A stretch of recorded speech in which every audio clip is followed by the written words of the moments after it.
Welcome to your channel make physics easier by Mayur Agarwal.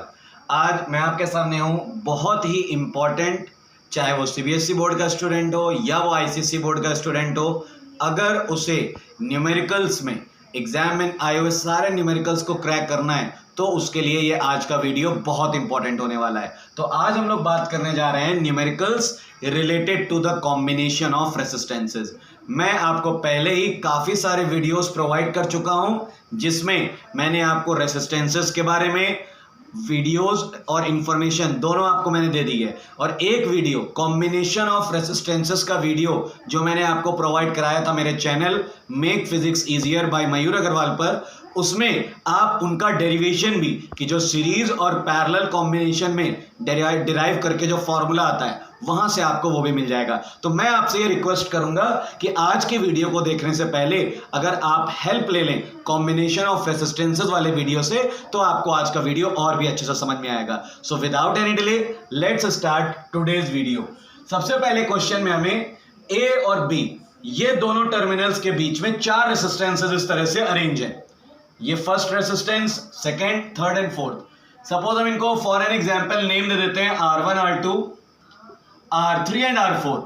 We have to find the combined resistance, or we can say total resistance, or we can say resultant resistance. तीनों word आपके पास आ सकते हैं।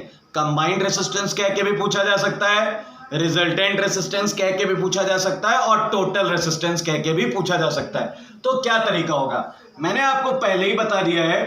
हम लोग किसी एक and से, या तो आप एंड ए से या आप एंड बी से, किसी एक एंड से आप करंट लोगे। मान लीजिए मैंने यहां पर ले लिया करंट आई। अब जो भी करंट आई होगा वो R1 में भी सेम वे में जाएगा और R2 में भी। मतलब क्लियर है, ये जो भी दोनों रेसिस्टेंसेस R1 और R2 हैं इनमें सेम अमाउंट ऑफ करंट पहुंच रहा है, तो ये दोनों रेसिस्टेंसेस आपस में सीरीज में होंगे।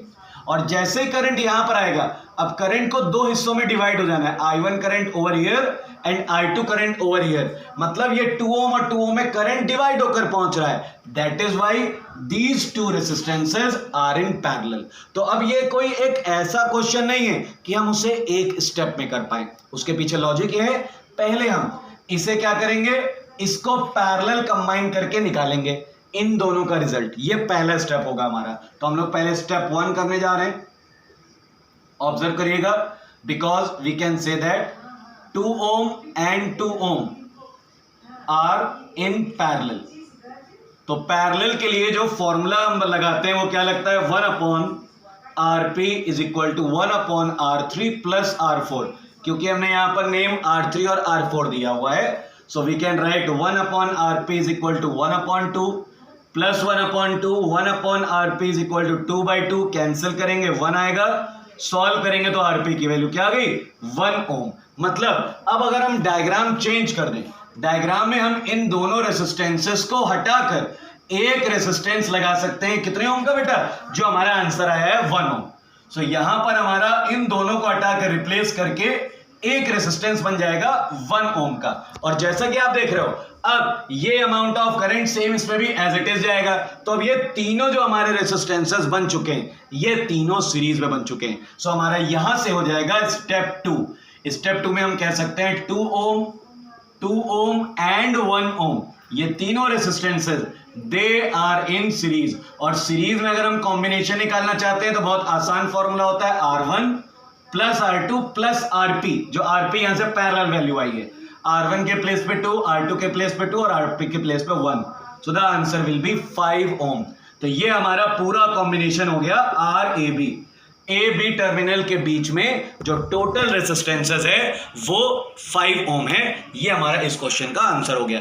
तो इसमें हमने देखा कि with the help of current की हेल्प से हम ये आइडेंटिफाई करते हैं कि जो भी रेसिस्टेंसेस हमें गिवन है वो सीरीज में है या parallel. If the current is going same without any separation, then the resistances are in series. And if the current is separating in the resistances, then those resistance are called in parallel. तो ये हमारा question 1 था, सबसे आसान तरह का। अब मैं आपके सामने दूसरा क्वेश्चन डिस्कस करता हूं जिसमें हम डायग्राम को अपने करने के तरीके को थोड़ा सा बदलेंगे।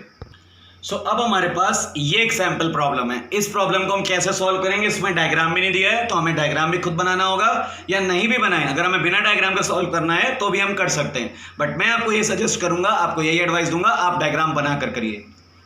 A combination consist of 3 resistors in series. एक ऐसा कॉम्बिनेशन है जिसमें 3 रेसिस्टर्स को सीरीज में लगाया गया है। तो जानते हो आप सीरीज में कैसे लगाते हैं, तो ये 3 रेसिस्टेंसेस सीरीज में लगा दिए गए। ये हमने अभी इतना क्वेश्चन पढ़ा कि 3 रेसिस्टर्स हैं जो आपस में सीरीज में कनेक्टेड है। 4 सिमिलर सेट्स, 4 ऐसे ही सेट आपस में पैरेलल में कनेक्ट किए गए। तो पैरेलल का मतलब आप जानते हो, इस तरह 3 और रेसिस्टेंसेस हो गए, ये इसके नीचे इस तरह से पैरेलल में आ गए। एक और सेट हो गया जिसमें 3 रेसिस्टेंसेस आपस में सीरीज में थे, उनको भी आपने उसी के साथ पैरेलल में कनेक्ट कर दिया। और एक और, तो इस तरह आप देख रहे हो 4 आपको सेट मिल गए हैं जिसमें 3-3 रेसिस्टेंसेस आपस में सीरीज में, और ये चारों इंडिविजुअली देखा जाए तो आपस में पैरेलल है। अब एक रेसिस्टेंस की जो वैल्यू है वो 2 है, मतलब यहां पर आपको जितने भी रेसिस्टेंस दिख रहे हैं ये सारे 2 ओम के हैं। These all resistances are of 2 ohm each. We have to find the total resistance or the resultant resistance। तो सीधी बात है, सीरीज और पैरेलल का डिसीजन आसान है। ये पूरी एक जो ब्रांच है, this branch will be in series, तो इसका रिजल्ट कितना आएगा, RS इज इक्वल टू 2 + 2 + 2 6 ओम। इसी तरह इस ब्रांच का भी कितना आ जाएगा, 6 ओम। ये हमारा सपोज RS1 था, ये हमारा RS2 हो गया, 2 + 2 + 2 6 ओम। और इसी तरह हमारा RS3 6 ओम, और RS4 जो होगा वो भी 6 ओम। हमारे तीनों ब्रांचेस के 4 आ गए। तो हमारा डायग्राम जो है, अब हम डायग्राम को रिलीज करके इस तरह से बना सकते हैं। ये जो डायग्राम हमने बनाया था वो कन्वर्ट हो चुका है, जो 6 ओम के थे अब वो चारों इस तरह से लाइन में लग गए।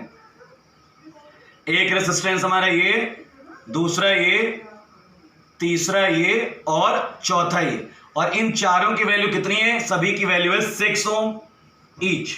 तो अब हमें दिख रहा है ये चारों आपस में पैरेलल में आ चुके हैं। So we can write at 1/RP is equal to 1/6, 1/6, 1/6 and 1/6।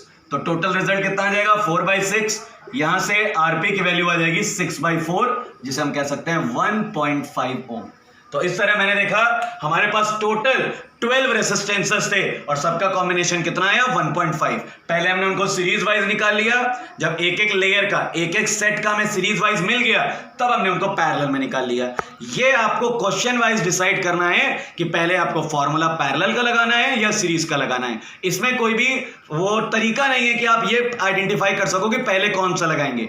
Her question में एक अलग मेथड होगा, तो आपको ये देखना होगा कौन सा ज्यादा कन्वीनियंट है, कौन सा ज्यादा सही है। तो ये हमारे सेकंड टाइप के क्वेश्चंस थे, ये भी one of the easiest questions हैं, तो इनको भी आप अच्छे से दिमाग में रखिए। अब हम लोग तीसरा क्वेश्चन पढ़ेंगे जिसमें से हम लोग थोड़ा सा और लेवल को बढ़ाएंगे। So now we can say that अब हमारे पास ये एक डायग्राम है, इसका हमें टोटल रेसिस्टेंस निकालना है। आपको यहाँ पर बहुत सारे रेसिस्टेंसेस दिख रहे होंगे, आप शायद कंफ्यूज हो रहे हो कि हम लोग यहाँ पर किस तरह सॉल्व करें, किसे सीरीज मिले, किसे पैरेलल मिले। बट आपको परेशान होने की कोई जरूरत नहीं। जो कॉन्सेप्ट मैंने आपको बताया with the help of electric current, आप बस उसे याद रखिए। अगर आप यहां से करंट लेते हो तो करंट I यहां तक तो जाएगा, बस यहां के बाद अब वायर 3 हिस्सों में डिवाइड हो रहा है। कुछ करंट इधर डिवाइड हो जाएगा I1, कुछ करंट का हिस्सा इधर आ जाएगा और कुछ करंट का हिस्सा I3 इधर। कुछ करंट ऊपर की तरफ चला गया, कुछ करंट सीधे स्ट्रेट निकल जाएगा और कुछ करंट यहां पर आएगा। तो अब अगर हम देखें, ये जो हमें 3 रेसिस्टेंस दिख रहे हैं, 1 ओम, ये वाला 1 ओम और ये 1 ओम, इन तीनों के पास करंट I1 पहुंच रहा है। और अगर हम इन तीनों नीचे वाले को देखें, ये 2 ओम, ये 2 ओम और ये 2 ओम, जिन पर मैंने रेक्टेंगल बनाया है, इनके पास आपस में सेम करंट पहुंच रहा है, और जिनके पास मैंने सर्कल बनाया है इनके पास आपस में सेम करंट पहुंच रहा है। फिर जब इनका रिजल्ट निकाल लेंगे हम, तब वो तीनों आपस में पैरेलल में हो जाएंगे, देन वो तीनों आपस में सीरीज में। मतलब ये क्वेश्चन 4 स्टेप में होना है। तो देखिए, पहला स्टेप, स्टेप 1 में हम कह सकते हैं 1 ohm and 1 ohm are in series, ये सीरीज में। तो पहले इसका रिजल्ट निकाल लेते हैं, RS is equal to 1 + 1 + 1, answer आ गया 3 ओम। अब हमारा दूसरा स्टेप, स्टेप 2 में ये नीचे वाले तीनों रेसिस्टेंसेस की बात करते हैं, 2 ohm, 2 ohm and 2 ohm are in series, ये भी आपस में सीरीज में हो गए। So we can say R S is equal to 2 + 2 and +2 6 ohm. ठीक है, अब हमारा जो डायग्राम है वो चेंज हो गया है। अब हमारा डायग्राम कैसा बन जाएगा? अब अपना डायग्राम कुछ इस तरह से बना सकते हैं, जैसा कि आप देखिए, आपको वहां पर डायग्राम बार बार चेंज करने की जरूरत नहीं, मैं यहां पर आपकी बस हेल्प कर दे रहा हूं, जिससे आपको थोड़ा सा रेसिस्टेंस कम लगेंगे तो आपको समझने में आसानी रहेगी। अब हमारे पास ऊपर उन तीनों का कॉम्बिनेशन 1 बचा और नीचे भी 1। ये हमारा 2 ओम गिवन था और इसका आया रिजल्ट 3 और इसका रिजल्ट आया 6। तो अब हम क्लियरली देख रहे हैं 3, 2 and 6 these all 3 are in parallel. तो हम कह सकते हैं स्टेप 3 हम स्टार्ट करने जा रहे हैं। स्टेप 3 में हम क्या लिखेंगे? 3 ohm, 2 ohm and 6 ohm are in parallel. ये तीनों आपस में किसमें हो गए हैं? पैरेलल में। तो जब ये पैरेलल में हो गए so we can write it 1/rp is equal to 1/3 + 1/2 + 1/6। जब हम इसे सॉल्व करेंगे एलसीएम आएगा 6, 2 + 3 + 1, so 1/rp is equal to 6/6। Cancel करेंगे, आरपी की वैल्यू 1 ओम आ गई है, यानी कि हमारा तीसरा स्टेप कंप्लीट हो गया। और तीसरा स्टेप कंप्लीट होने के बाद अब हम तीनों रेसिस्टेंसेस को हटा सकते हैं और तीनों को हटाकर उसकी जगह सिर्फ एक रेसिस्टेंस रख देंगे, वो भी कितने ओम का? 1 ओम का, क्योंकि इसका कॉम्बिनेशन 1 आ चुका है। अब हमारा स्टेप 4 आएगा, जो कि हमारे लिए लास्ट स्टेप है। 1 ohm, 1 ohm and 1 ohm, they all are in series. ये तीनों हमारे लिए हो जाएंगे सीरीज में, क्योंकि तीनों में सेम करंट पहुंच रहा है। So we can say that RS is equal to 1 + 1 + 1। Answer हमारा आ गया 3 ओम। तो इस तरह जो हमने बड़ा सा डायग्राम था उसको छोटा करते करते गए, एक एक स्टेप करते गए और लास्ट में हमारे पास 3 ओम का रेसिस्टेंस आ गया। भले ही आप डायग्राम में किसी तरह के चेंजेस ना करो, वहां पर आपको डायग्राम बार बार नहीं बनाना है, बट कॉन्सेप्ट क्लियर करने के लिए मैंने डायग्राम को इस तरह से सॉल्व किया। तो ये तरीका होता है जब हमारे पास मल्टीपल रेसिस्टेंसेस होते हैं उनको सॉल्व करने का। अब हम लोग और क्वेश्चंस कुछ डिस्कस कर लेते हैं, जिसमें से कुछ स्टेप्स अलग होंगे। अब हमारे पास ये हमने ऐसी प्रॉब्लम चूज की है जिसमें हमें तीनों कॉन्सेप्ट्स, डायग्राम भी खुद बनाना है, रेसिस्टेंस के बारे में भी नॉलेज होनी चाहिए, प्लस रेसिस्टेंस के साथ साथ करंट और पोटेंशियल डिफरेंस को भी हमें निकालना है। यहां पर तो क्या लिखा है क्वेश्चन में, पढ़ देता हूं पहले। A resistor of 6 ohm is connected in series with another resistor of 4 ohm। तो देखिए, सबसे पहले जब हम डायग्राम बनाएंगे तो एक जो 6 ओम का रेसिस्टर है वो 4 ओम के रेसिस्टर के साथ सीरीज में कनेक्टेड है, और सीरीज में आप जानते हो इस तरह से रिप्रेजेंट किया जाता है। यहां तक का क्वेश्चन हमने पढ़ के इतना डायग्राम बना लिया। उसके बाद a potential difference of 20 volt is applied across the combination। इस पूरे कॉम्बिनेशन के पास एक 20 वोल्ट का पीडी अप्लाई किया गया, पोटेंशियल डिफरेंस। ये 20 वोल्ट का पोटेंशियल डिफरेंस अप्लाई कर दिया। कैलकुलेट, बस डायग्राम हमारा कंप्लीट। करंट इन सर्किट, पूरे सर्किट में करंट बताना है, तो ठीक है। टोटल करंट हमें सर्किट का बताना है, तो करंट पूरे सर्किट का डिपेंड करेगा पूरे वोल्टेज पर और टोटल रेसिस्टेंस पर। तो यहां पर 2 रेसिस्टेंस दिए गए और दोनों आपस में सीरीज में 6 ohm and 4 ohm are in series। So जो टोटल रेसिस्टेंस आएगा दैट विल बी 6 + 4 10 ohm। और ओम्स लॉ से हम I के लिए फॉर्मूला जानते हैं V/R। V की वैल्यू है 20 और R आया 10, कैंसिल करेंगे 2 और I की यूनिट होती है एम्पियर। ये हमारे फर्स्ट पार्ट का आंसर कंप्लीट। अगर मान लीजिए ये दोनों रेसिस्टेंस पैरेलल में होते तो यहां पर हम फॉर्मूला पैरेलल के लिए लगा के दूसरा स्टेप हमारा सेम रहता। सेकंड है, सेकंड क्वेश्चन कह रहा है क्या पोटेंशियल डिफरेंस होगा 6 ओम रेसिस्टर में। ध्यान दीजिएगा, जब ये करंट 2 एम्पियर का फ्लो होना शुरू हुआ तो क्योंकि हमारे दोनों ही रेसिस्टेंस सीरीज में, इसलिए अगर हम बात करें 6 ओम की उसमें भी 2 एम्पियर का करंट जाएगा। अगर हम बात करें 4 ओम की उसमें भी 2 एम्पियर करंट जाएगा। इसके लिए हमें इस बात पर गौर करना है when the resistances are in series then they will get same amount of current but they will operate at different potential differences। 6 ओम वाला जो होगा इसका पोटेंशियल डिफरेंस अलग होगा V1 और जो 4 ओम वाला होगा इसका पोटेंशियल डिफरेंस होगा अलग V2। तो हमसे 6 ओम वाला पूछ रहा है तो अगर हम बात करें पीडी का formula V is equal to I into R होता है, तो हम लोग V निकालने की बात कर रहे हैं। I की वैल्यू कितनी है 2 और R कितना दिया गया है 6, तो V की वैल्यू कितनी आ गई 12 वोल्ट। और अगर इसी क्वेश्चन में हमसे 4 ओम का पूछता तो V is equal to I into R, तब भी फॉर्मूला लगाते और I के प्लेस पे 2 लगाते, लेकिन तब R के प्लेस पे 4 लगाते, तब V की वैल्यू कितनी आ जाती 8 वोल्ट।